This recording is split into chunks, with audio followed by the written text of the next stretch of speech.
Welcome to Word Nerds. Visualize your vocabulary. Make a picture of it. It'll last longer, of course. Let's get this started with. Alright, our first word here is hubris. Hubris is a noun, and this just basically means to go ahead and you're very, very overbearing. When you're overbearing, it's pretty annoying because of a lot of things, too. You remember this word with hubris. That's this guy's name. His name's Hugh, but you remember this with hubris. And so basically you do this, and then you remember, like this, with this example. There's this guy named Hugh, and he has so much hubris. He's so great. He can fix anything. He plays the violin. He's classically trained. He's also very egostatic, very ego. He has a very big ego, and so he has no friends. They call him hubris, which sounds right because it rhymes with hubris. Alright, next up we have lugubrious. Lugubrious just basically means sad or mourning for someone too. When you're mourning for someone, that just basically means, well, yeah, lugubrious just basically means you're mourning someone. You've got to know what that means, right? And you remember this with lagoon virus. So these Peloponnesians go ahead and land up onto a shore to find a new home. And they go ahead and they send scouts. But the scouts drop instantly dead as soon as they walk 2 steps. And afterwards, well, they've inhaled a fast-acting lagoon virus that is somehow has a border that won't go ahead. What just happened? That for some reason won't go over this land and into the sea. Which doesn't make much sense if you ask me. Alright, our next word is odious.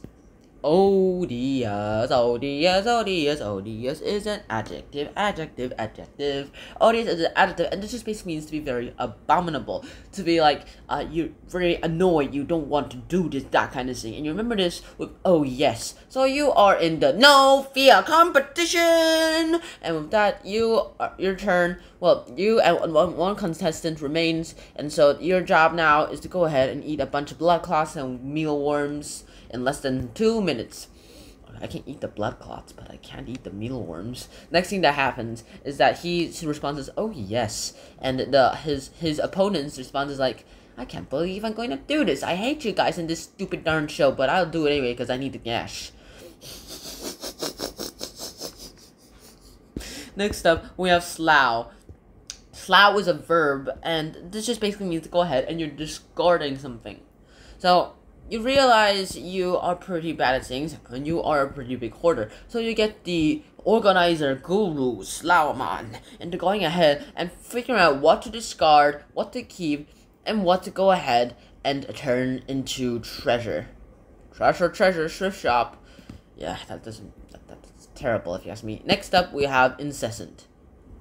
Incessant is an adjective, and this just basically means to be very constant. Like, here's how you remember this. What would you say? What would an ant say whenever you ask, what are you, over and over again? He would keep saying ant over and over again. Very corny, but I'm pretty sure you remember what incessant means now. Next up, we have this, nurture. Nurture. Also, I think they made her Asian for a purpose.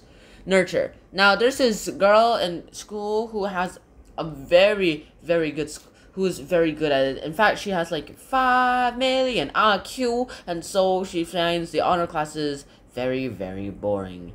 So they give her this little room, all this with good heating, cold, ices, books that can just fly into your hands, all this control with voice control, and a computer where she can do anything she wants. And every few minutes or so, teachers will come in and give her nourishing snacks. Yeah, this is great. Also, I think this is a bit excessive, even for a nerd kid. They call this the nerd chair anyway. I wish I had the nerd chair. Who wouldn't? Next up, we have ascetic. Ascetic just basically means to go be very abstinent. To go ahead and say like you're going to do something, and then it's like just words. It's just words. You don't actually do it. Next up, we have brevity. Brevity it actually just basically means the conciseness of something too. The brevity of something is how long you do something for too. Also, I think this is kind of dangerous for the woman itself wearing a wedding gown. while doing a sky jumping. This couple decided to get married during a skydiving. And so the priest, while skydiving, says, "Now, because of gravity, I will go ahead and only ask if you guys will go ahead and want to be each other's husband or wife. All you have to say is, 'I do,' and then, well, we'll have to parachute." And they're like, "I do." This is pretty dangerous for both the woman and the man, if you ask me. Who skydives in their wedding gown or tuxedo? Alright, next up we have candor.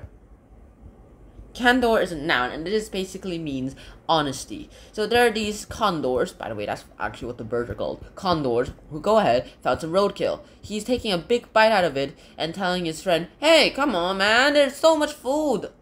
Enough food for everyone. Eat up." And this one's all like, "Actually, yeah, I have some meats at home and jerky. I'm actually full right now because, well, I get tired trying to wait for food to get killed." Alright, this is the most terrible word of all time. You remember this?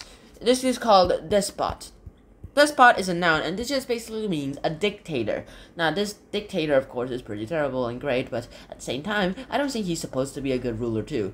This is the despot, and this despot is going to go ahead and make this pit open as soon as he presses his button, whenever anyone displeases him in front of his desk. Should we walk away? He looks asleep. Okay, let's do it. Slam. Peekaboo. Wow, that is one expensive door. And with that, we have all this. I hope you guys enjoyed this episode. I hope to see you guys soon. Until next time, ciao, peace. Bye-bye. Despot. Noun. Candor. Noun. Brevity. Noun. Aesthetic. Adjective. Nurture. Verb. Incessant. Adjective. Slough. Verb. Odious. Adjective. Lugubrious. Adjective. Hubris. Noun. Bye.